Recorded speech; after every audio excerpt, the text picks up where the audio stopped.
Shalom, selamat pagi jemaat Tuhan yang saya kasihi di dalam Tuhan Yesus Kristus. Tata cara mengikuti kebaktian live streaming. Yang pertama, gunakan pakaian yang rapi, sopan, sebagaimana saudara sedang berada di gereja.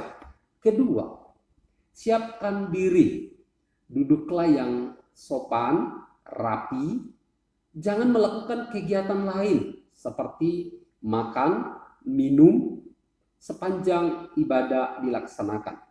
Ketiga, ikutilah liturgi serta berpartisipasi aktiflah selama ibadah berlangsung seperti duduk, berdiri, bertepuk tangan, memberikan persembahan. Persembahan saudara dapat dimasukkan di dalam amplop. Dan yang keempat, ikutilah ibadah live streaming dari awal sampai selesainya sebagaimana saudara beribadah di gereja. Demikian panduan tata cara mengikuti kebaktian live streaming. Biarlah ini sungguh menolong kita semua untuk dapat mengikuti ibadah dengan baik. Tuhan Yesus memberkati kita semua. Amin.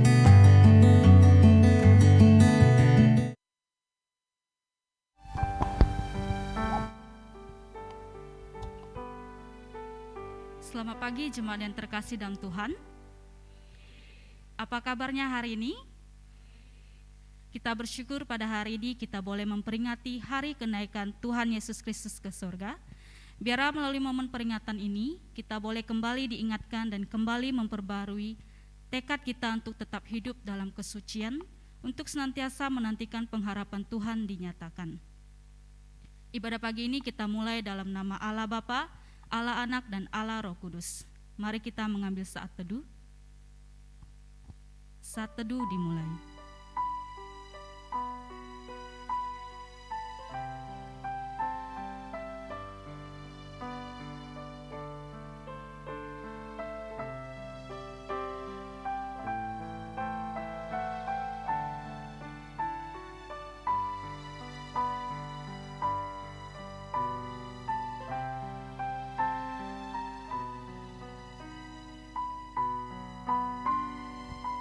Saat teduh selesai, mari kita bangkit berdiri. Jawab Yesus, akulah kebangkitan dan hidup. Barang siapa percaya kepadaku, ia akan hidup walaupun ia sudah mati. Bersama kita satukan hati kita tinggikan Dia, kita puji Dia, sebab Dialah Tuhan Yesus Kristus yang hidup untuk selama-lamanya. Mari kita katakan, Kristus hidup.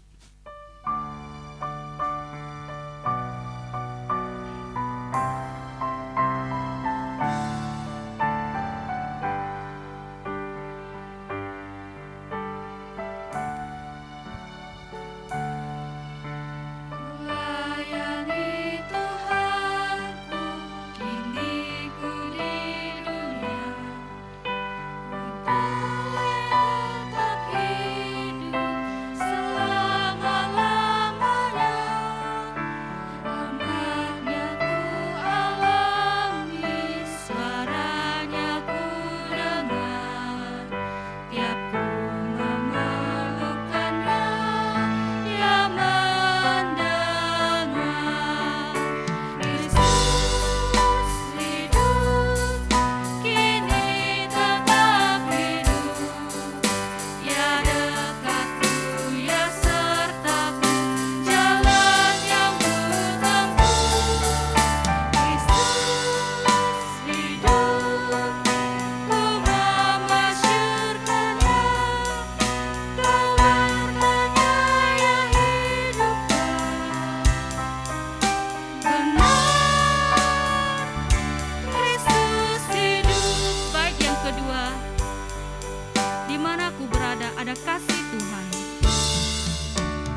Mari kita tundukkan kepala, kita berdoa.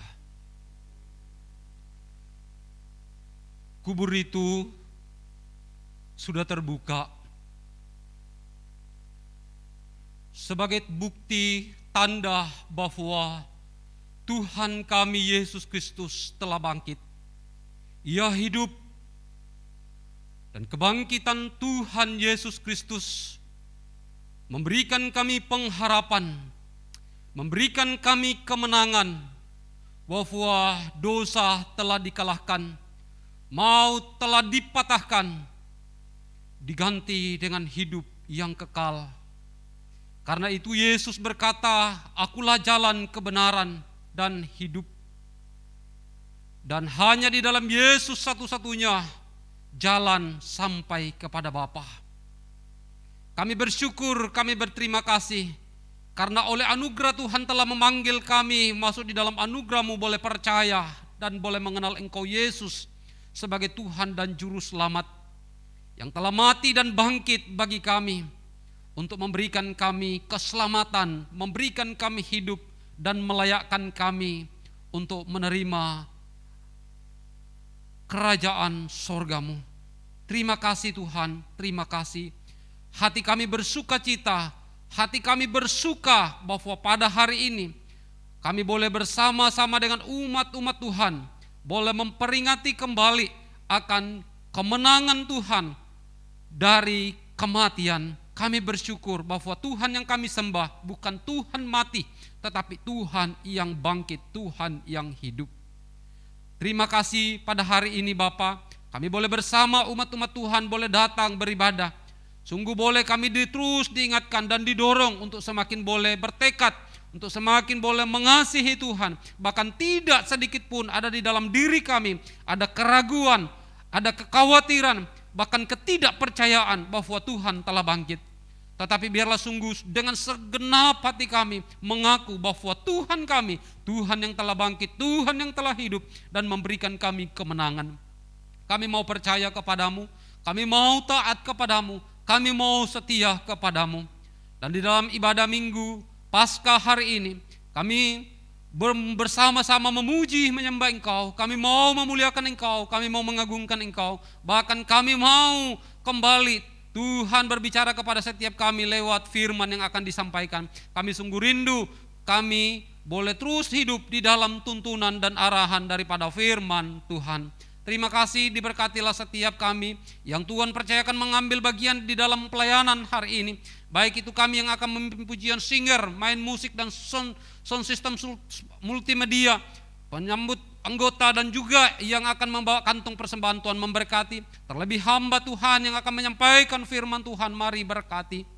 Dan setiap kesaksian-kesaksian yang akan dinyatakan sebagai wujud sukacita kami atas kebangkitan Tuhan, Tuhan semua memberkati. Dan lewatnya nama-Mu dipermuliakan dan menjadi berkat bagi setiap kami.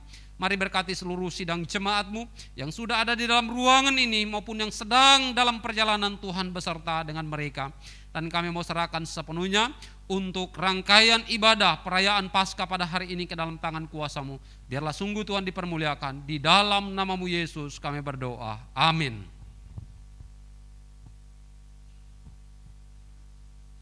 Bersama dengan seluruh umat Tuhan di segala tempat dan di sepanjang zaman, mari bersama-sama kita mengikrarkan pengakuan iman rasuli. Pengakuan iman rasuli. Aku percaya kepada Allah, Bapa yang Maha Kuasa, Khalik langit dan bumi, dan kepada Yesus Kristus anak yang tunggal Tuhan kita, yang dikandung dari Roh Kudus, lahir dari anak darah Maria, yang menderita sengsara di bawah pemerintahan Pontius Pilatus, disalibkan, mati dan dikuburkan, turun ke dalam kerajaan maut. Pada hari yang ketiga, bangkit Pula dari antara orang mati, naik ke surga, duduk di sebelah kanan Allah, Bapa yang Maha Kuasa. Dan dari sana Ia akan datang untuk menghakimi orang yang hidup dan yang mati. Aku percaya kepada Roh Kudus, gereja yang kudus dan am, persekutuan orang kudus, pengampunan dosa, kebangkitan tubuh, dan hidup yang kekal. Amin. 舍土信经，我信上帝全能的父，创造天地的主。我信我主耶稣基督，上帝的独生者，因圣灵感应，有童真理玛利亚所生，在本丢比拉多手下受难，被钉于十字架，受死埋葬，将在阴间，第3天从死人中复活升天，坐在全能父上帝的右边，将来必从那里降临，审判活人死人。我信圣灵，我信撒而共的教会，我信圣徒相渡，我信罪的赦免，我信身体复活，我信永生。Amin. Jemaat Tuhan masih tetap berdiri. Yesus Kristus, Dia Allah yang dahsyat, Dia Allah yang ajaib, Dia sudah bangkit bagi setiap kita. Mari kita bersukacita dan bersorak bagi Dia. Bersama-sama kita katakan, Allah bangkit.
Jemaat dipersilakan duduk kembali.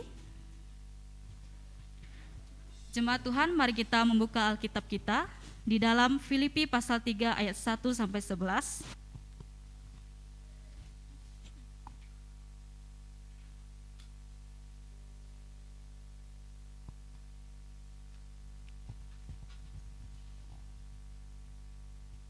Mari kita bacakan secara bertanggapan.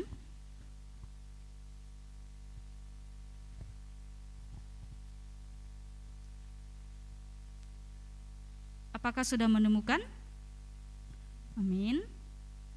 Filipi pasal 3 ayat 1 sampai 11. Akhirnya saudara-saudaraku, bersukacitalah dalam Tuhan. Menuliskan hal ini lagi kepadamu tidaklah berat bagiku dan memberi kepastian kepadamu. Hati-hatilah terhadap anjing-anjing, hati-hatilah terhadap pekerja-pekerja yang jahat, hati-hatilah terhadap penyunat-penyunat yang palsu. Karena kitalah orang-orang bersunat yang beribadah oleh Roh Allah dan bermegah dalam Kristus Yesus dan tidak menaruh percaya pada hal-hal lahiriah. Sekalipun aku juga ada alasan untuk menaruh percaya pada hal-hal lahiriah, jika ada orang lain menyangka dapat menaruh kepercayaan pada hal-hal lahiriah, aku lebih lagi. Disunat pada hari ke-8 dari bangsa Israel, dari suku Benyamin, orang Ibrani asli, tentang pendirian terhadap hukum Taurat aku orang Farisi. Tentang kegiatan aku penganiayaan jemaat, tentang kebenaran dalam mentaati hukum Taurat, aku tidak bercacat. Tetapi apa yang dahulu merupakan keuntungan bagiku, sekarang kuanggap rugi karena Kristus. Malahan segala sesuatu kuanggap rugi, karena pengenalan akan Kristus Yesus Tuhanku lebih mulia daripada semuanya. Oleh karena Dialah aku telah melepaskan semuanya itu dan menganggapnya sampah, supaya aku memperoleh Kristus. Dan berada dalam Dia bukan dengan kebenaranku sendiri karena mentaati hukum Taurat, melainkan dengan kebenaran karena kepercayaan kepada Kristus, yaitu kebenaran yang Allah anugerahkan berdasarkan kepercayaan. Yang kuhendaki ialah mengenal Dia dengan kuasa kebangkitannya dan persekutuan dalam penderitaannya, di mana aku menjadi serupa dengan Dia dalam kematiannya. Mari kita bacakan bersama ayat 11, 1, 2, 3. Supaya aku akhirnya beroleh kebangkitan dari antara orang mati. Sedemikian jauh bacaan bertanggapan kita. Kita akan mendengarkan persembahan pujian dari pemuda remaja.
Baiklah jemaat Tuhan, mari kita mempersiapkan diri kita untuk boleh menerima firman Tuhan, agar firman Tuhan tidak berlalu begitu saja, namun firman Tuhan boleh diam dan kekal di dalam diri kita. Mari kita angkat pujian, Aku Bersujud.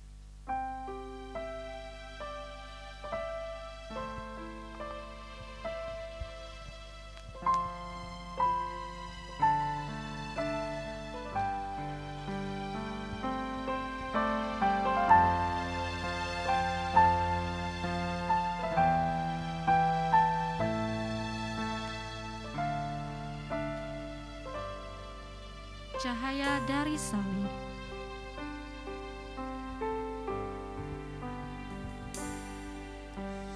Cahaya dari salib, lembut blue kasih,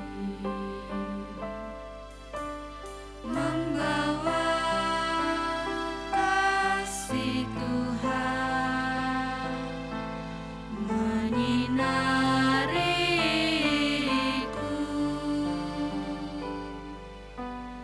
Hatiku kan terbuka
kita berdoa.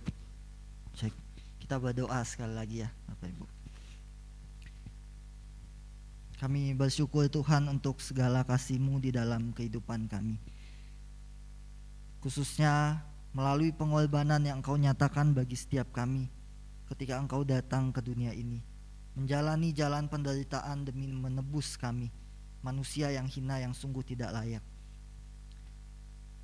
Terlebih kami bersyukur ketika kami mengetahui bahwa Engkau tidak hanya mati bagi kami, tetapi Engkau bangkit, mengalahkan kuasa maut, memberikan pengharapan bagi setiap kami manusia berdosa. Terima kasih Tuhan, dan biarlah di momen Paskah ini ketika sekali lagi kami punya kesempatan untuk beribadah, memuji Tuhan, bahkan merenungkan firman-Mu, ini boleh semakin meneguhkan iman percaya kami di dalam Tuhan. Kami bersyukur dan menyerahkan waktu ini pemberitaan firman-Mu. Mohon Tuhan boleh memberkati setiap kami. Di dalam nama Tuhan Yesus kami berdoa. Amin. Shalom Bapak Ibu Saudara.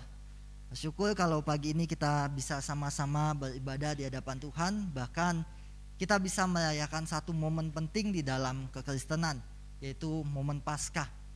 Sebelumnya saya mengucapkan selamat Paskah buat kita semua, dan biarlah di momen Paskah ini kita semakin setia di dalam menjalani kehidupan panggilan kita sebagai anak-anak Tuhan. Bapak Ibu Saudara yang dikasihi Tuhan, di momen Paskah ini Sinode GKKB mengangkat satu tema untuk kita renungkan bersama, yaitu mengenal kuasa kebangkitannya. Saya mengajak kita membuka kembali ya Alkitab kita di dalam surat Filipi pasal yang ketiga. Filipi pasal yang ketiga, tapi kita tidak mengulang membacakan semuanya. Saya hanya akan mengajak kita membaca ayat yang ke-10 saja. Filipi 3 ayat yang ke-10. Mari kita bacakan sama-sama ya dengan penuh keyakinan, kelantangan, supaya juga boleh menjadi tekad kita. 1, 2, 3. Yang ku kehendaki ialah mengenal Dia dan kuasa kebangkitannya dan persekutuan dalam penderitaannya, di mana aku menjadi serupa dengan Dia di dalam kematiannya. Demikian firman Tuhan. Bapak Ibu Saudara yang dikasihi Tuhan, peristiwa Paskah, momen Paskah adalah salah satu dari sekian banyak perayaan, momen penting yang sampai saat ini masih dilakukan, diperingati oleh banyak gereja dan anak-anak Tuhan. Yesus datang ke tengah dunia, Yesus menjalani jalan penderitaan, mati di kayu salib. Tetapi tidak berhenti sampai di situ. Yesus bangkit, Yesus mengalahkan kuasa maut. Momen kematian dan kebangkitan Yesus adalah dua hal penting yang tidak bisa dipisahkan. Karena tidak akan ada kebangkitan kalau tidak ada kematian. Dan kalau tidak ada kebangkitan, kematian Yesus hanyalah menghancurkan harapan manusia. Maka dari itu kematian dan kebangkitan Kristus inilah yang sesungguhnya adalah puncak rencana keselamatan Allah bagi dunia. Seringkali kita terlalu berfokus ya dengan Natal. Kita persiapkan segala sesuatu mati-matian untuk Natal, tetapi kita lupa bahwa sesungguhnya momen puncak penggenapan rencana Allah adalah di momen Paskah yang kita rayakan ini. Dan momen Paskah inilah yang menjadi titik tolak yang mengubah sejarah kehidupan manusia. Bagi Rasul Paulus yang menulis surat ini, momen kematian dan kebangkitan Yesus ini jugalah yang menjadi titik balik di dalam kehidupannya. Bapak Ibu Saudara yang dikasihi Tuhan, ada seorang tunawisma, seorang yang tidak punya rumah, tidak punya tempat tinggal, yang bernama John Kovacs. John Kovacs ini tinggal selama 16 tahun di dalam sebuah terowongan bawah tanah. Bapak Ibu Saudara bisa bayangkan tinggal di dalam sebuah tempat yang sudah tidak lagi dipakai, digunakan selama 16 tahun. Dengan keadaan yang begitu gelap, dengan sirkulasi udara yang sangat tidak baik. 16 tahun dia tinggal di tempat itu bersama teman-temannya. Setelah 16 tahun itu ada sebuah perusahaan swasta yang akhirnya membeli kembali terowongan bawah tanah itu. Mau dipakai, mau digunakan lagi. Sampai pada akhirnya John Kovacs ini harus meninggalkan tempat tinggalnya selama 16 tahun itu. Dia meninggalkan tempatnya, tapi di momen yang sama sebuah surat kabar pada waktu itu mengadakan satu program yang diadakan untuk tunawisma, untuk mereka yang tidak punya tempat tinggal. Programnya adalah mengubah tunawisma menjadi penghuni rumah tetap. Jadi akan dibuatkan satu rumah yang layak untuk bisa mereka tinggal. Setelah 16 tahun hidup di dalam kegelapan, John Kovacs akhirnya tinggal di sebuah rumah yang indah, sebuah rumah yang layak. Tidak lagi di dalam kegelapan karena cahayanya cukup bagus, sirkulasi udaranya pun sangat bagus. Setelah John Kovacs tinggal di rumah itu, John Kovacs berkata demikian, keadaan di tempat ini terasa jauh lebih baik. Saya tidak akan merindukan kehidupan lama saya. Saya tidak akan kembali ke sana lagi. Saya tidak akan merindukan kehidupan lama saya tidak akan kembali ke sana lagi. Bapak Ibu Saudara yang dikasihi Tuhan, prinsip hidup John Kovacs ini yang tidak mau kembali ke hidup yang lama sebetulnya sudah ditunjukkan oleh Paulus, khususnya di dalam bagian yang Paulus tuliskan ini. Kalau kita baca dari ayat 1 tadi, kita lihat betapa salehnya Paulus menjalani hidupnya. Tapi Paulus mengatakan hidupnya ketika dia mengenal Yesus, berjumpa dengan Yesus, bertobat, dia menganggap hidup yang lama hanyalah sebagai sampah. Sesuatu yang tidak layak, tidak pantas lagi diperjuangkan, dan sangat layak untuk ditinggalkan. Karena apa? Karena pengenalannya akan Yesus. Paulus mengubah orientasi tujuan hidupnya. Bukan lagi kembali ke hidup yang lama, tetapi menjadikan pengenalan akan Yesus sebagai tujuan utama di dalam hidupnya. Dan inilah yang juga semestinya menjadi tujuan hidup setiap kita. Bapak Ibu Saudara yang dikasihi Tuhan, di momen Jumat Agung yang lalu, kita sama-sama merenungkan, mengingat kembali kasih Allah bagi kita, bagi manusia berdosa. Allah mau mati demi menebus kita. Tapi pertanyaannya adalah, sebelum kita masuk dalam pembahasan ini, setelah sekian lama kita kenal Tuhan, setelah kita sekian lama percaya Tuhan, beribadah, melayani, apakah ada satu perubahan hidup yang nyata di dalam diri setiap kita? Atau jangan-jangan kita masih menginginkan kembali ke hidup kita yang lama, hidup di dalam kegelapan dosa, masih sama seperti yang dulu? Biarlah ini juga menjadi kerinduan setiap kita, Bapak Ibu Saudara, untuk meninggalkan hidup yang lama, hidup di dalam kegelapan dosa itu, dan hidup bagi Tuhan. Bapak Ibu Saudara yang dikasihi Tuhan, di dalam Filipi pasal 3 ayat 10, Paulus mengatakan, yang ku kehendaki ialah mengenal Dia dan kuasa kebangkitannya. Paulus ingin mengenal Yesus dan kuasa kebangkitan yang dinyatakan oleh Yesus. Bapak Ibu Saudara, kalau kita memahami kehidupan Paulus, khususnya melalui buku-buku yang ada, para ahli PB menyatakan bahwa sebetulnya Rasul Paulus ini bertobat di tahun 34 Masehi, kurang lebih di tahun 34 Masehi. Dan Paulus menulis surat Filipi ini tahun 62 Masehi.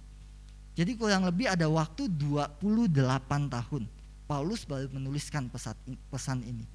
Tapi kenapa setelah 28 tahun Paulus baru bilang, aku ingin mengenal Yesus, aku ingin mengenal kuasa kebangkitan Yesus? Apakah selama 20 tahun Paulus tidak mengenal Yesus? Ternyata tidak demikian. Paulus begitu mengenal Yesus karena Paulus melihat sendiri dengan matanya bagaimana Yesus itu mati, bagaimana Yesus itu bangkit. Tetapi kata mengenal di sini, Bapak Ibu Saudara sekalian, kata mengenal di sini bukan hanya sekedar dia tahu, karena Paulus dengan jelas melihat semua itu. Tetapi kata mengenal di sini punya makna mengalami. Jadi Paulus bukan hanya ingin mengenal Yesus yang sudah bangkit, melihat kuasanya itu, tetapi Paulus ingin sungguh-sungguh mengalami kuasa kebangkitan itu di dalam dia menjalani sepanjang hidupnya. Bapak Ibu Saudara yang dikasihi Tuhan, mengalami kuasa kebangkitan Yesus, adakah ini juga menjadi kerinduan setiap kita di dalam momen Paskah yang kita alami? Kuasa yang dinyatakan Yesus melalui kebangkitannya begitu besar, begitu luar biasa bagi setiap kita. Dan setidaknya hari ini kita akan melihat 3 hal penting di dalam kuasa kebangkitan yang Yesus nyatakan itu. Yang pertama, Bapak Ibu Saudara sekalian, boleh tolong slide-nya dijalankan ya. Agak jauh sudah.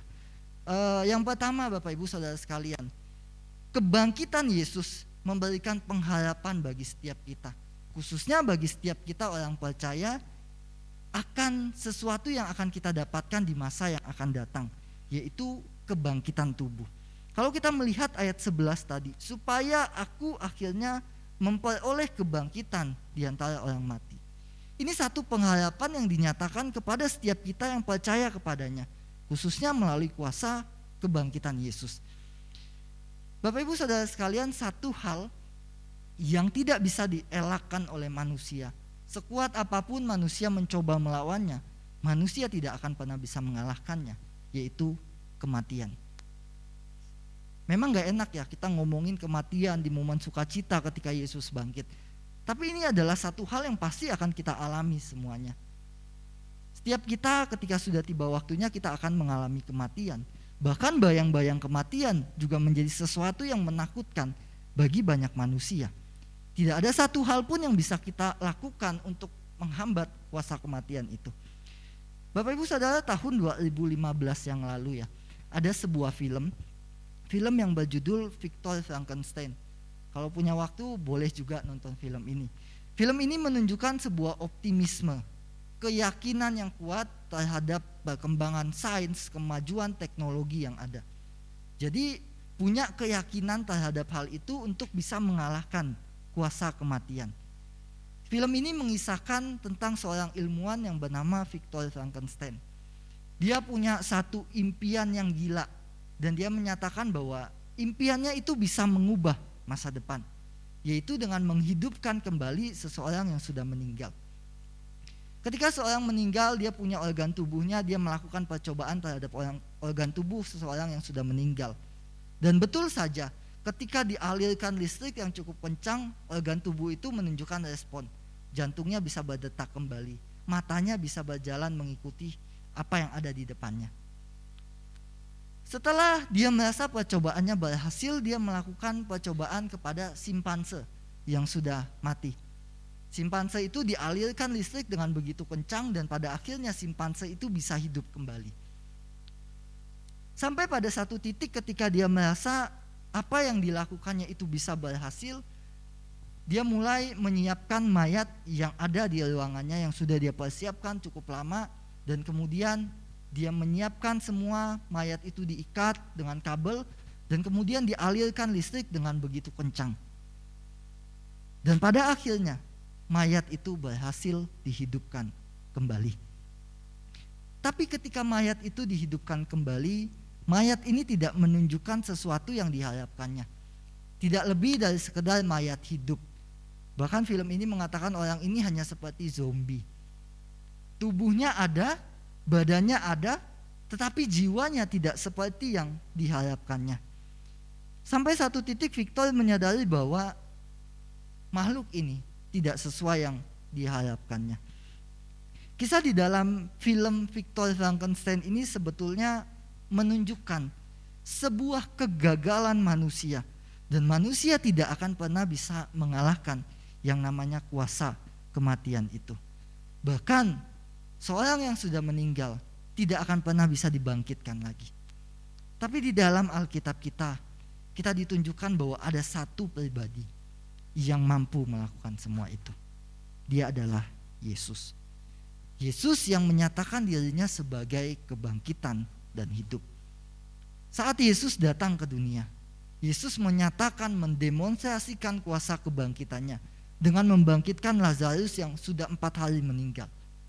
Kemudian Yesus juga menyatakan itu melalui kebangkitannya di momen Paskah yang kita rayakan bersama. Bapak Ibu Saudara yang dikasihi Tuhan, apa yang Yesus nyatakan ini menjadi gambaran akan apa yang akan kita dapatkan di masa yang akan datang. Ketika kita sungguh-sungguh percaya kepada Yesus, sungguh-sungguh loh ya. Ketika kita sungguh-sungguh percaya kepada Yesus, suatu saat ketika kita mengalami kematian, kita tidak akan mati untuk selama-lamanya. Tapi ada pengharapan yang akan kita dapatkan bahwa suatu waktu nanti kita akan mengalami kebangkitan tubuh. Kematian bagi orang percaya bukanlah akhir segalanya. Bahkan kebangkitan Kristus memberikan tujuan kepercayaan kepada setiap kita untuk bisa menghadapi kematian itu. Ini yang pertama Bapak Ibu Saudara sekalian. kuasa kebangkitan Yesus memberikan kita pengharapan akan apa yang ada di masa datang. Sama seperti Kristus yang sudah bangkit, orang percaya pun akan mengalami kebangkitan tubuh. Yang kedua, Bapak Ibu Saudara sekalian, apa yang Yesus nyatakan melalui kebangkitannya itu bukan hanya memberikan pengharapan di masa yang akan datang, tetapi juga memberikan pengharapan bagi kita di dalam kita menjalani kehidupan di masa ini. Yesus memberikan kuasa bagi kita untuk menjalani kehidupan. Tentu hidup ini tidak semulus jalan tol ya. Bahkan kalau yang sudah pernah ke Jakarta, jalan tol aja macet. Ada selalu banyak tantangan, kesulitan yang pasti akan kita hadapi di dalam kehidupan kita. Situasi-situasi sulit yang mungkin ada di luar kendali kita. Bahkan banyak anak Tuhan, kesaksian-kesaksian hidup yang kita lihat, mereka yang percaya kepada Tuhan harus mengalami penderitaan di dalam kehidupannya. Sesuatu yang tidak mudah. Paulus pun mengalami hal itu di dalam kehidupan, di dalam pelayanan yang ia lakukan. Tapi kalau kita membaca surat Filipi ini, ada satu hal penting, satu hal yang begitu menarik untuk kita perhatikan. Bapak Ibu Saudara, ada satu kata kunci yang bisa kita temukan di dalam surat Filipi ini, di dalam 4 pasal yang ada, yaitu kata sukacita. Kata sukacita ini berkali-kali muncul di dalam surat Filipi. Paulus memang seringkali menggunakan kata sukacita ini di dalam tulisan-tulisannya, khususnya di dalam suratnya yang panjang-panjang. Misalnya di dalam kitab Roma 16 pasal, kata ini muncul kurang lebih 7 kali. Kemudian 1 Korintus ada 16 pasal, kata ini muncul 4 kali. 2 Korintus 13 pasal, dan kata ini muncul sebanyak 13 kali. Tapi yang menarik sekali adalah di dalam surat Filipi ini, hanya 4 pasal, 1 kitab, 1 tulisan yang begitu pendek. Tetapi Paulus menggunakan kata sukacita itu sebanyak 14 kali. Ini menunjukkan bahwa waktu Paulus menulis pesan ini, Paulus sedang dalam keadaan yang begitu bahagia, Paulus sedang dalam keadaan yang begitu bersukacita. Bahkan Paulus juga mengajak pembacanya untuk mengalami sukacita bersama dengan dia.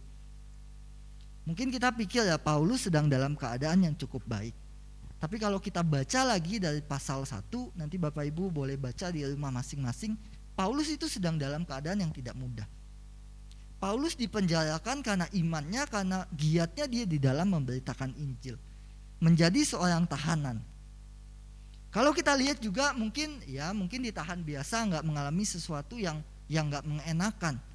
Tapi kalau kita melihat pemenjaraan yang Paulus sudah pernah alami, khususnya di kitab Kisah Para Rasul, kita akan melihat bahwa waktu itu Paulus mengalami satu keadaan yang sangat tidak mudah, sangat menyakitkan, bahkan mengancam nyawanya.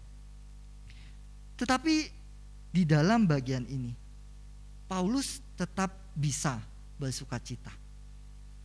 Kenapa Paulus bisa tetap bersukacita di dalam situasi yang begitu berbahaya itu? Salah satu alasannya adalah karena Paulus mengalami kuasa kebangkitan Yesus. Paulus sudah 30-an tahun kurang lebih melayani Yesus. Tetapi dia selalu menginginkan kuasa kebangkitan itu. Karena itulah yang bisa memberikan kekuatan bagi dia di dalam menjalani kehidupannya. Bahkan di tengah situasi sulit yang harus Paulus alami. Ketika Paulus mengalami kuasa kebangkitan itu, ketika dia diperhadapkan dengan situasi sulit, dia tidak mundur, tidak meninggalkan imannya, tetapi dia tetap bertahan. Bahkan dia tetap bisa bersukacita di tengah situasi sulit. Bapak Ibu Saudara yang dikasihi Tuhan, tahun 1985 ada seorang bernama Anthony Ray Hinton.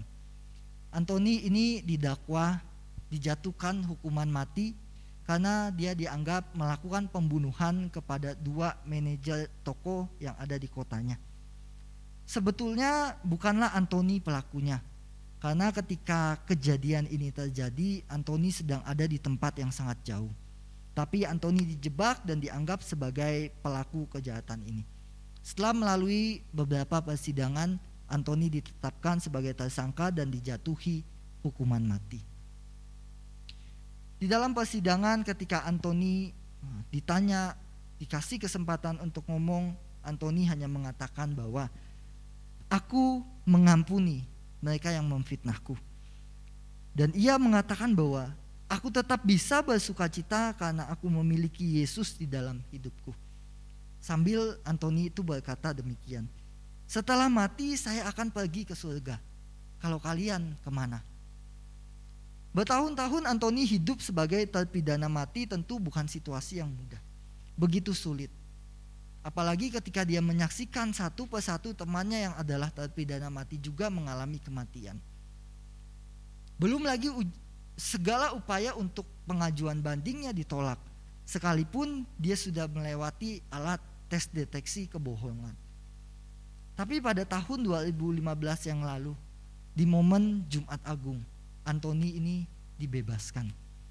Dan ketika Antoni ini dibebaskan, Antoni berkata, sukacita yang aku miliki tidak dapat direnggut diambil dariku di dalam penjara sekalipun.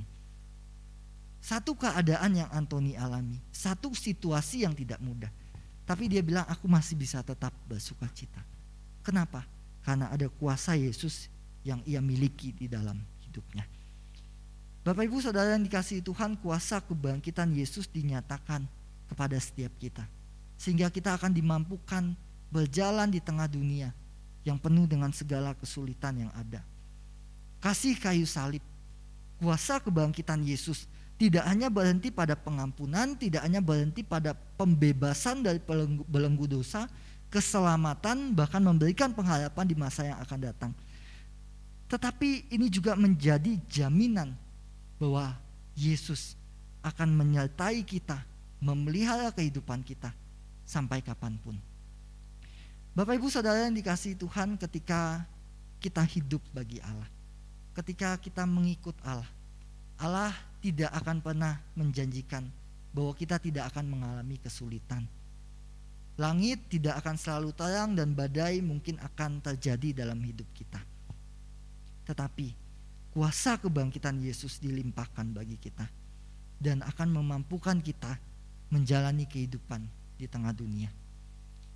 Yang ketiga, Bapak Ibu Saudara yang dikasihi Tuhan, kebangkitan Yesus memberikan kuasa bagi gereja, bagi anak-anak Tuhan dan orang percaya untuk menjadi saksinya. Bapak Ibu Saudara yang dikasihi Tuhan, Yesus bangkit. Ini menjadi satu konfirmasi akhir di mana Yesus menyatakan siapa dirinya yang sesungguhnya. Yaitu dia adalah Mesias, dia adalah Juru Selamat, dan dia adalah Tuhan. Hal ini membuktikan bahwa apa yang Yesus nyatakan sama ini ketika Yesus datang ke dunia, itu benar adanya. Kebangkitan Yesus juga membawa satu perubahan drastis di dalam kehidupan semua rasul yang ada. Kalau kita baca sama-sama di dalam kitab Injil, kita akan menemukan bahwa semua rasul pada waktu itu ketika Yesus disalibkan mengalami kematian, mereka begitu takut, mereka bersembunyi. Tetapi ketika mereka melihat dengan mata kepala mereka bahwa Yesus bangkit, mereka tiba-tiba menjadi seorang yang berbeda. Dengan penuh keberanian mereka pergi ke berbagai tempat untuk memberitakan Injil. Bahkan mereka rela mati demi pemberitaan Injil itu. Dan semuanya ini dilandaskan pada apa? Pada berita tentang kebangkitan Yesus. Ini jugalah yang menjadi dasar bagi Paulus di dalam melayani, memberitakan Injil itu. Yesus yang sudah bangkit. Bapak Ibu Saudara, sayangnya panggilan ini bukan hanya untuk kalangan-kalangan tertentu, bukan hanya untuk mereka saja, tetapi panggilan ini juga adalah untuk kita. Gereja kita, setiap kita, gak peduli siapapun kita dipanggil untuk menjadi saksi Tuhan, untuk memberitakan Injil itu. Kisah Rasul pasal 1 ayat 8 dikatakan kita akan mendapatkan kuasa dan akan dipakai Tuhan untuk menjadi saksinya. Maka dari itu Bapak Ibu Saudara, jangan hanya menginginkan, kadang kita hanya menginginkan sesuatu yang baik tetapi tidak mau menjalankan apa yang menjadi panggilan kita, sekalipun itu dipenuhi dengan kesulitan. Jangan hanya menginginkan pengharapan di masa yang akan datang, jangan hanya menginginkan dapat kekuatan untuk menjalani kehidupan, tapi inginkan jugalah kuasa supaya kita bisa memberitakan Injil itu melalui kehidupan kita. Bapak Ibu Saudara yang dikasihi Tuhan, memang kita perlu mengakui bahwa tidak semua kita dipanggil untuk menjadi pemberita Injil, pengkhotbah yang hebat di dalam memberitakan Injil. Tapi sekali lagi ingatlah bahwa panggilan ini adalah panggilan yang ditujukan kepada setiap kita. Anda dan saya, kita semua dipanggil untuk menjadi pemberita Injil, menjadi saksi Tuhan bagi dunia. Saya yakin kita nggak asing ya dengan istilah ini. Jadikanlah bersaksi sebagai gaya hidup kita. Kita harus bersaksi, kita harus memberitakan Injil, dan itu yang harus menjadi gaya hidup kita. Siapapun kita harus melakukan itu. Tapi sekali lagi itu bukan sesuatu yang mudah. Apalagi setiap kita punya kapasitas, punya kemampuan yang berbeda satu sama lain. Belum lagi mungkin kita pemalu, aku tidak pandai ngomong, pemahaman teologiku, hal-hal kekristenan di dalam diriku tidak seluas Kak Amun misalnya.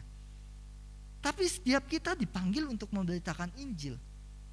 Setiap kita dipanggil untuk memberitakan Injil itu. Kalau kita nggak pandai ngomong, kalau pemahaman kita tidak luas, tidak banyak, bagaimana kita memberitakan Injil itu?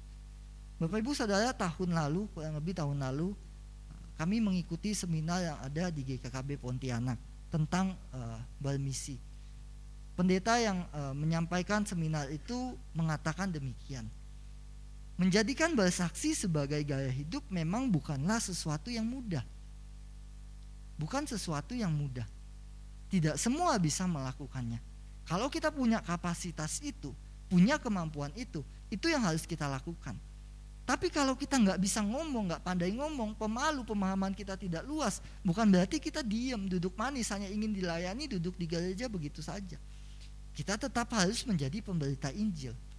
Bagaimana memberitakan Injil itu? Caranya adalah dengan menghidupi Injil. Jadi kalimatnya diubah. Jadikanlah bersaksi sebagai gaya hidup, diubah menjadi hidupilah Injil sebagai gaya hidupmu. Sudahkah kita menghidupi Injil itu di dalam diri setiap kita? Bapak Ibu Saudara, dengan menghidupi Injil, jangan kita meremehkan hal ini. Karena banyak orang yang juga akhirnya percaya kepada Yesus dengan melihat kesaksian yang ditunjukkan oleh banyak anak-anak Tuhan. Saya pun bisa semakin percaya kepada Yesus karena banyak anak-anak Tuhan yang menjadi contoh, menjadi teladan bagi saya. Tentu hal ini juga menjadi pengingat bagi setiap kita, bahwa setiap kita perlu sungguh-sungguh mengenal Tuhan, perlu sungguh-sungguh punya waktu untuk berelasi dengan Tuhan, membiarkan firman Tuhan itu menguasai kehidupan kita, merasuki kehidupan kita, bahkan menghancurkan kehidupan manusia lama kita yang dipenuhi dengan dosa, sehingga kita semakin diubah, semakin serupa dengan Yesus.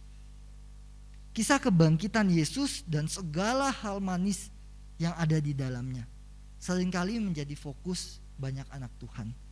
Dan banyak anak Tuhan lupa kalau peristiwa kebangkitan dan segala janji manisnya itu diawali dengan sebuah proses yang panjang. Penderitaan, segala kesulitan, bahkan sampai kematian.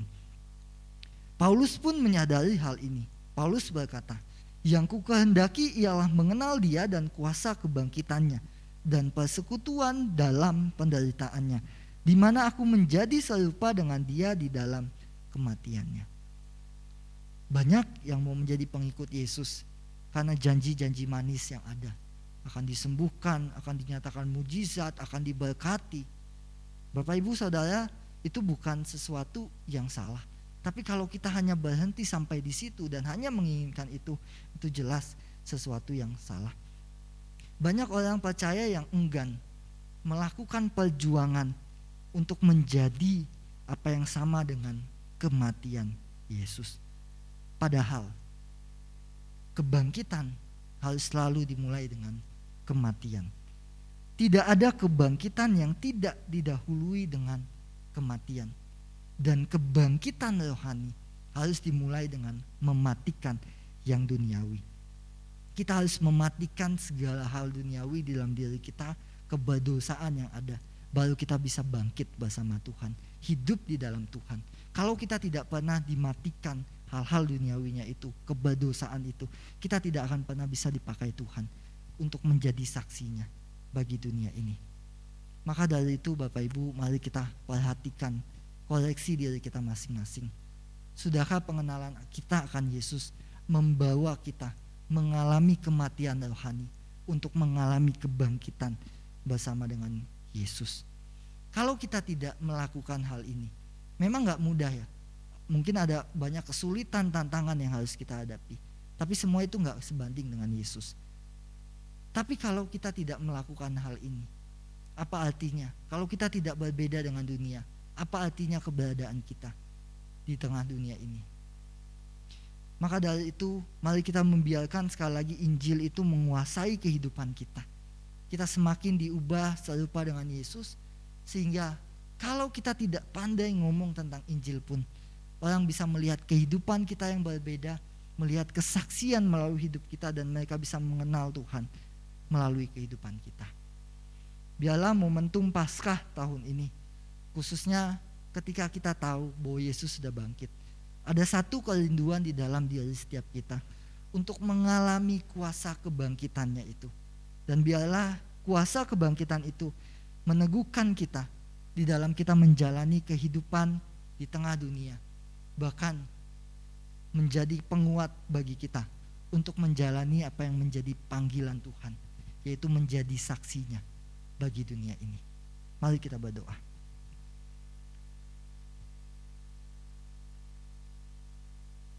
Sekali lagi kami bersyukur ya Tuhan untuk kasih kebaikan-Mu. Allah yang benar, yang layak kami percaya, yang sudah bangkit bagi setiap kami. Terima kasih untuk kasih besar yang sudah Engkau nyatakan kepada setiap kami, bahkan kuasa yang Engkau nyatakan melalui kebangkitan-Mu. Biarlah ini semakin mendorong kami untuk selalu merindukan kuasa kebangkitan itu dinyatakan kepada setiap kami. Dan biarlah kuasa kebangkitan itu menguatkan kami. Bukan hanya di dalam kami menjalani kehidupan yang penuh dengan ketidakpastian, tetapi sungguh-sungguh menjadi penguat bagi kami untuk menjalani apa yang Tuhan rindukan dari setiap kami. Apa yang menjadi panggilan kami yang sesungguhnya, yaitu menjadi saksi Tuhan di tengah dunia ini. Dan kami merindukan kuasa itu dinyatakan kepada setiap kami, sehingga melalui kehidupan kami, pelayanan gereja kami, banyak yang boleh mengenal Tuhan, percaya dan sungguh-sungguh mengalami kuasa dari Tuhan yang menyelamatkan. Terima kasih Tuhan, kami bersyukur untuk firman-Mu. Di dalam nama Tuhan Yesus kami berdoa. Amin.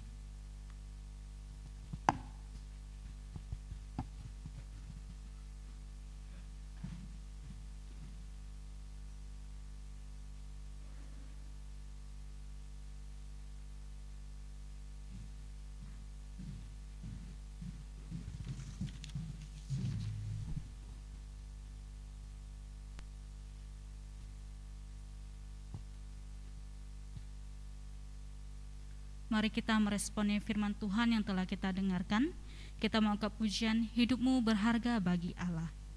Sehancur dan seberdosa apapun hidup kita, yang menurut ukuran manusia mungkin itu tidak pantas untuk hidup, tetapi apapun kita di hadapan Tuhan, hidup kita sangat berharga karena Dia rela mati untuk menebus dosa kita. Mari kita angkat pujian ini bersama. Hidupmu berharga bagi Allah.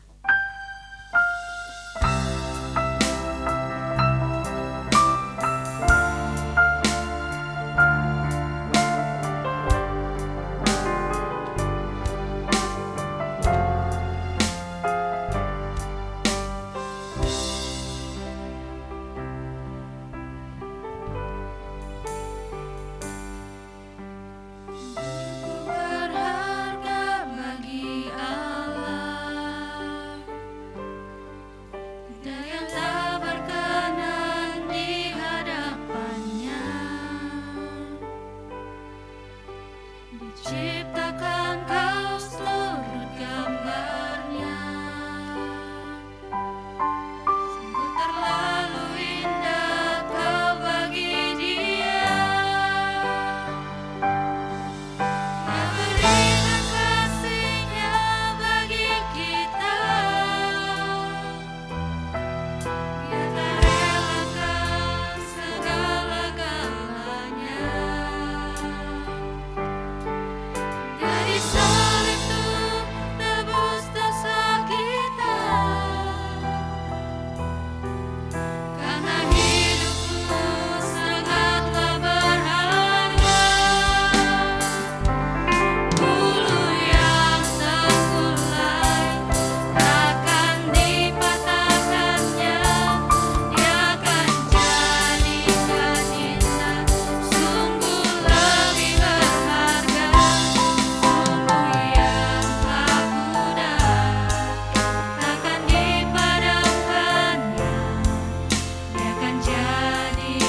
dan yang tak berkenan di hadapannya.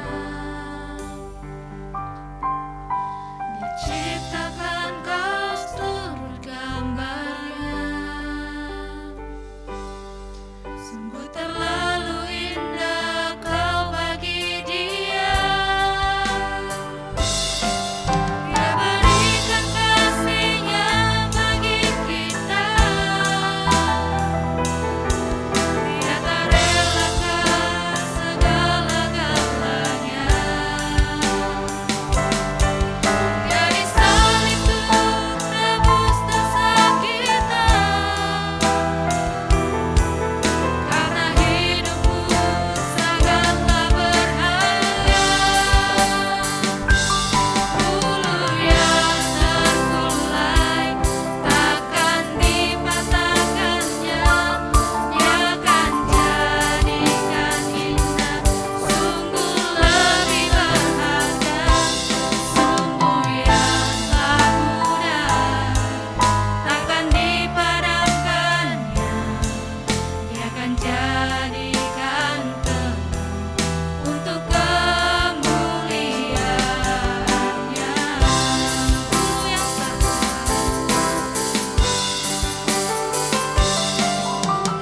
yang terkulai takkan dipatahkannya, Dia akan jadikan indah, sungguh lebih berharga. Sumbu yang tak pudar takkan dipadamkannya, Dia akan jadikan terang untuk kemuliaan-Nya. Mari kita bangkit berdiri.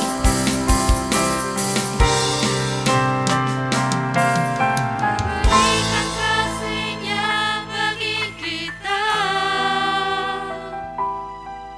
Dia tak relakan segala-galanya.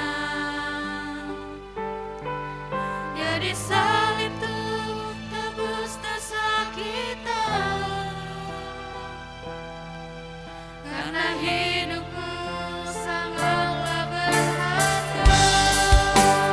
Bulu yang terkulai takkan dipatahkannya, Dia akan jadikan indah, sungguh lebih berharga.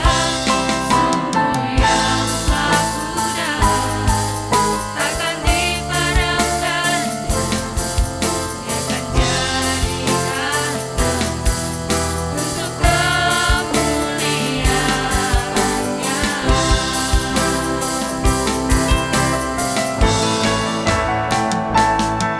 Bulu yang terkulai takkan dipatahkannya, Dia akan jadikan indah, sungguh lebih berharga. Sumbu yang tak pudar takkan dipadamkannya, Dia akan jadikan terang untuk kemuliaan-Nya. Untuk kemuliaan-Nya. Mari kita bersatu dalam doa. Tuhan Allah Bapa kami di surga, kami ucap syukur padamu. Pada hari ini Engkau boleh memberikan kami kesempatan untuk datang di hadapan-Mu, untuk memuji dan memuliakan nama-Mu. Terlebih lagi Tuhan, kami juga boleh mendengarkan firman-Mu. Biarlah apa yang telah kami dengar pada hari ini tidak berlalu begitu saja, tetapi boleh kami imani dan boleh menjadi pedoman kami untuk menjalani kehidupan kami sehari-hari. Tuhan, biar Engkau boleh pakai setiap kami untuk menjadi saksi-Mu, untuk memberitakan Injil-Mu ya Tuhan. Engkau yang pakai kami secara luar biasa. Kami serahkan hidup kami ke dalam tangan-Mu. Tuhan, saat ini kami juga telah memberikan persembahan. Biarlah persembahan yang telah kami berikan, biarlah boleh dikelola di tempat ini dengan baik, bahkan juga Tuhan untuk memuliakan nama-Mu. Kami serahkan hidup kami ke dalam tangan-Mu, hanya dalam Tuhan Yesus kami sudah berdoa. Amin. Jemaat dipersilakan untuk kembali. Selanjutnya kita akan menyaksikan tarian dari anak sekolah minggu.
身体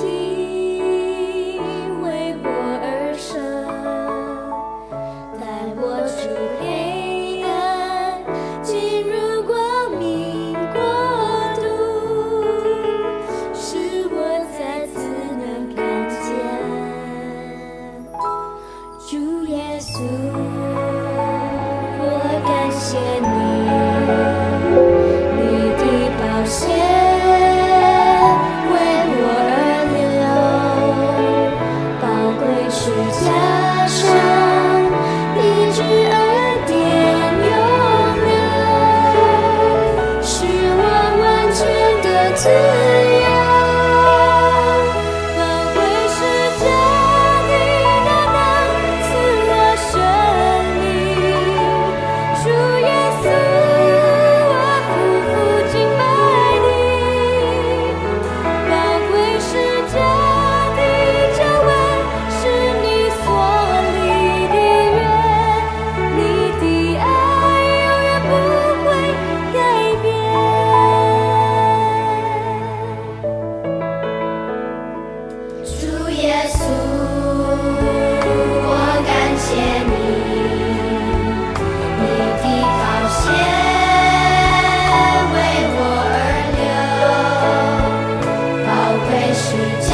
see the King of glory coming on the clouds with fire. The whole earth shakes, the whole earth shakes. I see his love and mercy washing over all our sin.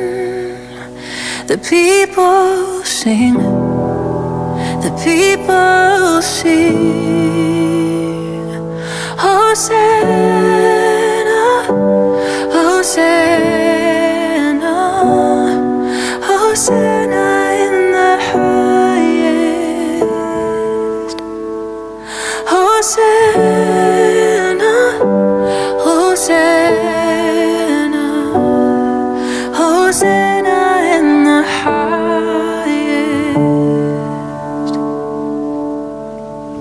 I see a generation rising up to take their place with selfless faith, with selfless faith. Oh, I see a near revival. Oh, it is stirring as we pray and seek. We're on our knees. We're on our knees. Hosanna, Hosanna, Hosanna in the highest.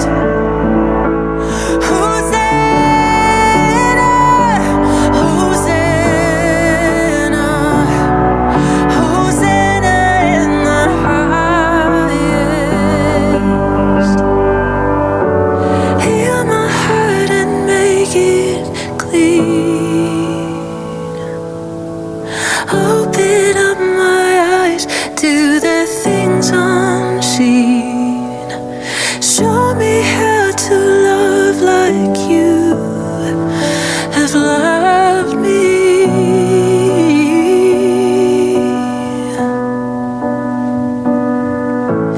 Break my heart for what breaks yours. Everything I am for your kingdom's cause.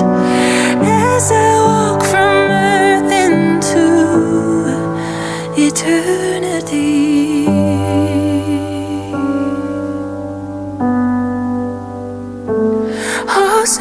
Hosanna, Hosanna, Hosanna in the highest. Hosanna, Hosanna, Hosanna in the highest. Hosanna in the highest. Hosanna in the highest.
Oke, selamat siang Bapak Ibu. Shalom. Ya, kita sungguh bersuka cita bersukacita, bersukaria bahwa pada hari ini kita boleh bersama-sama merayakan akan satu momen yang tadi penginjil Samuel katakan adalah satu momen yang begitu puncak bagi kita, yaitu ketika pada Jumat Agung kemarin Kristus mati, namun hari ketiga yaitu Paskah, itu minggu pertama, hari pertama Yesus bangkit, memberikan kita harapan. Di dalam khotbah tadi jelas sekali saya ingat sekali bahwa ada tiga kuasa kebangkitan Kristus yang harusnya nyata dalam hidup kita. Pertama itu memberikan kita pengharapan bahwa kematian tidak lagi akan mengikat kita, tapi kita akan dibangkitkan, kita akan memperoleh hidup. Kemudian kuasa kebangkitan Tuhan tadi penginjil Samuel katakan itu bahwa itu membawa kita kuat di dalam menjalani kehidupan yang penuh dengan tantangan. Dan kuasa kebangkitan Tuhan tadi penginjil Samuel katakan bahwa itu memberikan kita satu tanggung jawab, masuk dalam sebuah tanggung jawab untuk menjadi saksi bagi dunia kepada orang-orang yang belum percaya Tuhan. Sungguh 3 poin penting yang disampaikan tadi, firman Tuhan yang sudah sampai kepada kita, ini sungguh boleh kita pegang di dalam hidup kita. Amin. Lalu kemudian puji-pujian, kesaksian-kesaksian juga tadi mendorong kita untuk melihat betapa besar kuasa Tuhan. Harusnya membawa kita untuk semakin mau mengasihi Tuhan di dalam hidup kita. Selamat Paskah buat seluruh jemaat Tuhan yang ada di GKKB Jemaat Kumpai. Oke, kita akan masuk di dalam warta jemaat pada hari ini. Namun pertama-tama, apakah ada yang hari ini bersama-sama dengan kita boleh pertama kali boleh hadir di dalam ruangan gereja ini untuk boleh beribadah bersama dengan kita? Apakah ada? Apakah ada? Boleh berdiri kalau ada. Di atas apakah ada? Oke, enggak ada ya. Oke, Bapak Ibu Saudara sekalian, saya mewakili gereja, gembala, majelis dan seluruh jemaat Tuhan di GKKB Kumpai mengucapkan terima kasih kepada penginjil Samuel yang hari ini boleh berbagi firman Tuhan di dalam ibadah perayaan Paskah pada hari ini. Sungguh segala yang telah disampaikan, Tuhan telah pakai beliau untuk menyampaikan firman-Nya untuk memberkati kita semua. Kami mengucapkan terima kasih. Sungguh Tuhan memberkati. Ya, ditemani oleh sang istri, cuman istrinya di belakangnya. Oke, ya. Terima kasih untuk pelayanannya untuk penginjil Samuel dan Susan. Dan kita terus dukung dalam doa untuk Samuel dan Susan di dalam pelayanan yang Tuhan percayakan. Biarlah dimanapun Tuhan tempatkan di dalam melayani, senantiasa boleh Tuhan dipermuliakan dan menjadi kesaksian yang baik bagi banyak orang. Oke, terima kasih bagi rekan-rekan hari ini yang sudah boleh melayani di dalam ibadah dan perayaan Paskah pada hari ini. Terima kasih untuk seluruh jemaat Tuhan yang juga boleh hadir di dalam ibadah perayaan Paskah hari ini, dan teman-teman, saudara-saudara yang telah memberikan kesaksian sebagai bentuk sukacita atas kemenangan Kristus. Biarlah sungguh ini boleh terus menguatkan kita dan terus mendorong kita untuk semakin mengasihi Tuhan. Sekali lagi terima kasih untuk hari ini boleh ibadah perayaan Paskah boleh berlangsung dengan baik. Kita akan masuk di dalam warta jemaat kita untuk dimulai dengan petugas pelayanan pada minggu depan. Jadwal pelayanan pada minggu depan tanggal 24 April yaitu korban yang sempurna. Ini melanjutkan kembali seri khotbah kita pada kitab Ibrani pasal 7 ayat 23 sampai 28. Pembicara saya sendiri, pemimpin pujian San Leong, backing vokal Desi dan Milna, musik Eko, Ella, Lia dan Jose, kemudian petugas persembahan Eli Kurniawati dan saudari Acing. Lalu kemudian jadwal pelayanan pada ibadah sekolah minggu tanggal 24 April yaitu dengan tema Raja Saul dan prajurit Daud. Cerita firman Tuhan Nanda Ella. Ya. Ella ya. Ini ada 2 Ella, kalau singkat Ella ini ada 2 Ella, Ella Sari dan Nanda Ella ya. Jadi Ella, lalu kemudian pemimpin pujian Devi dan Lia, musik saudara Asau. Kemudian jadwal pelayanan ibadah tunas remaja pada tanggal 24 April dengan tema sesuai dengan perkataan Allah. Toko Alkitab, yaitu Naaman di dalam 2 Raja-Raja pasal 5 ayat 1 sampai 15. Pembicara Ibu Ester, pemimpin pujian Funky, singer Sela dan Devi, pemusik Asau, Abu dan Jose, petugas persembahan Yohanes, operator LCD Raymond. Sepertinya ini untuk tunas remaja kayaknya yang di-share Ibu Esther itu Hizkia kalau tidak salah. Iya, Ibu Esther itu harusnya bukan Ibu Esther, tetapi itu saudara Hizkia yang di-share di grup, kayaknya belum diganti.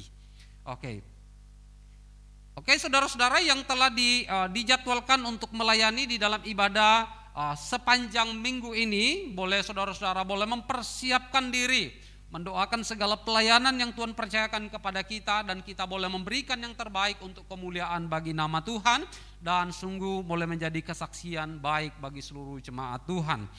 Lalu kemudian laporan keuangan persembahan yang masuk di dalam sepanjang minggu ini, persembahan kolektan dalam ibadah raya sebesar Rp1.030.000. Lalu kemudian persembahan di dalam ibadah sekolah minggu sebesar Rp120.500. Lalu kemudian ibadah tunas remaja sebesar Rp328.500 untuk persekutuan pemuda di Ofkan. Lalu kemudian persembahan persepuluhan yang masuk di dalam sepanjang minggu ini, Saudara Dilan 100.000, HJ 200.000, Ibu Kang Gue Hun 100.000, keluarga penginjil Hervianton dan Susan 800.000, ED 350.000 rupiah. Bagi saudara-saudara yang ada mengikuti ibadah di rumah dan saudara ingin terlibat untuk mendukung pekerjaan pelayanan Tuhan, dan saudara akan mempersembahkan persembahan saudara kepada Tuhan di gereja ini, saudara boleh langsung di dalam langsung di nomor rekening gereja ataupun di scan barcode di dalam beberapa aplikasi yang tertera di layar saat ini. Atas segala partisipasi dan dukungan Bapak Ibu sekalian diucapkan terima kasih. Lalu selanjutnya adalah warta jemaat selanjutnya adalah akan dilaksanakan retret pekerja Gereja Kristen Kalimantan Barat se-Sinode yang akan dilaksanakan pada hari Senin 2 Mei sampai tanggal 3 Mei. Itu akan dilaksanakan di malam hari secara daring lewat aplikasi Zoom. Nah, karena itu mengajak seluruh aktivis, majelis, hamba Tuhan, bahkan kalau ada jemaat-jemaat yang rindu untuk dibekali, boleh silahkan hadir, karena ini secara Zoom. Jadi kita bisa di rumah mengikutinya. Nah, pembicara itu sendiri adalah pendeta Dr. Yakub Susabda ya. Jadi dia adalah seorang penulis buku yang sangat terkenal.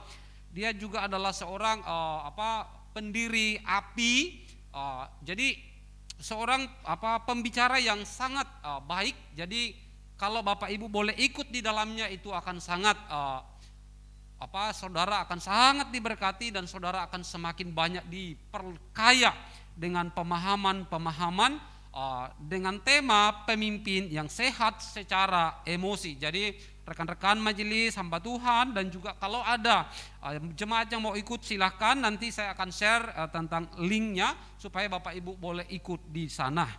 Oke ya, akan dilaksanakan pada hari Senin tanggal 2 Mei sampai tanggal 3 Mei, dan itu dilaksanakan di malam hari.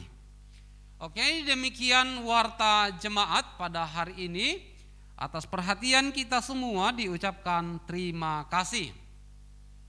Mari Bapak Ibu sekalian, kita bangkit berdiri. Kita akan mengakhiri seluruh rangkaian ibadah Minggu Perayaan Paskah pada hari ini dengan kita menaikkan pujian doksologi. Setelah itu kita menerima doa berkat, dan kita akan akhiri dengan pujian amin.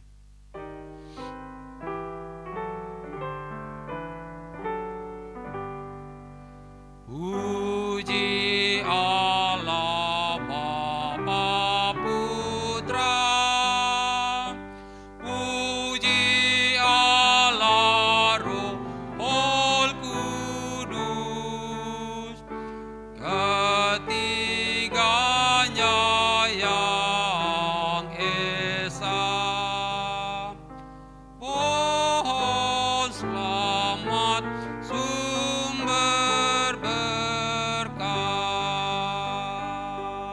jemaat sekalian, arahkanlah hatimu dan terimalah berkat dari Tuhan. Kasih karunia dan damai sejahtera dari Allah Bapa kita dan di dalam Yesus Kristus, Putra Allah yang telah mati dan bangkit untuk memberikan pengharapan dan memberikan kita hidup, dan di dalam persekutuan Allah Roh Kudus memimpin menyertai sidang jemaat sekalian dari saat ini kekal selama-lamanya. Amin.